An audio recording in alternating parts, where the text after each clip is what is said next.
s'est rencontrés il y a maintenant 8 ans, un coup de foudre pédagogique.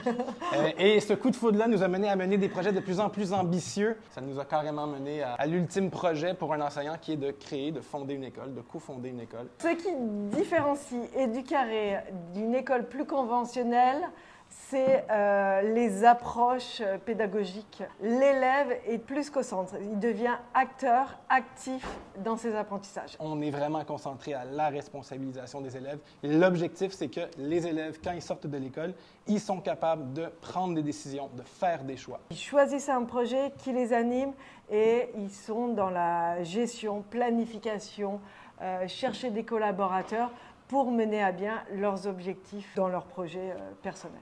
La place de l'erreur, la place de l'évaluation, ici c'est une source d'apprentissage. On amène l'élève à être dans des zones d'inconfort de façon à placer des apprentissages. Donc l'évaluation est vue comme un apprentissage et non pas comme une sanction. Dans le système conventionnel, on entend beaucoup responsabilisation de l'élève, mener vers une autonomie de l'élève. Or, nous, ce qu'on a réalisé, c'est que si ce n'est pas institutionnalisé, si tous les acteurs, tous les adultes autour du projet pédagogique ne sont pas 100% consacrés à ça, ce n'est pas possible. Et franchement, c'était possible nulle part ailleurs. Il y a un mouvement aux États-Unis qui s'appelle CBE en anglais, Competency Based Education. Donc, l'approche Educaré ressemble beaucoup à ce type d'école-là. Donc, on met nos élèves au travers des projets dans des contextes réels. Educaré, moi je dirais que c'est comme une start-up pour entrepreneurs.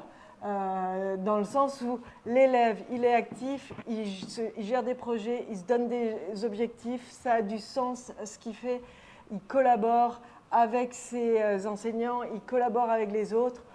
Moi je dirais une start-up en éducation où l'école devient un lieu d'apprentissage de l'élève.